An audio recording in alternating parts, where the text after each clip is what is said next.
Top 3 moments of Teen Titans. Right at the start, we see Gizmo, Hamaf, and Jinx doing an exam, and in the middle of it, we see Slade saying to them, "We need to get rid of the Teen Titans," but it's not gonna be. But at first, it was easy for them because they've attacked Measured Alpha, and from the start of attacked Motion Alpha, they throw Buzz at empty baby carriage without no baby, so the Teen Titans has to face him.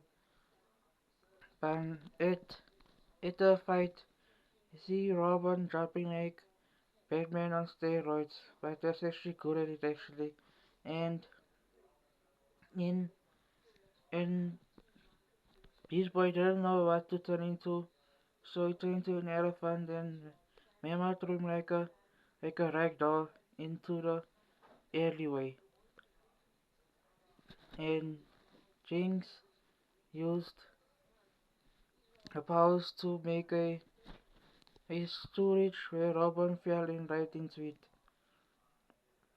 So and in the at the tower you see Robin, you see Cyborg carrying his his butt under to him by Gizmo as he controlled him with his gadgets.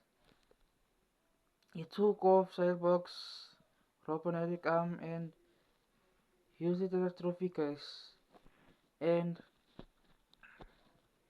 Rob and Raven and I remember selling Raven like a baby. So yeah, and in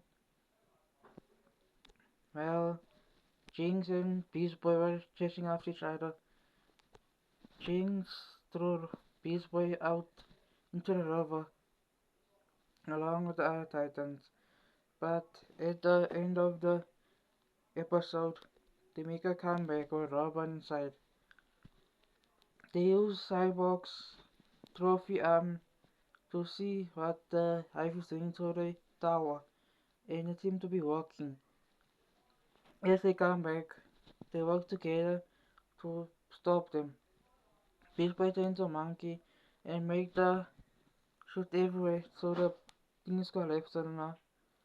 And they took down Memo together. And that's the end of the video. I'll see you on the next one. Comment, watch, bye.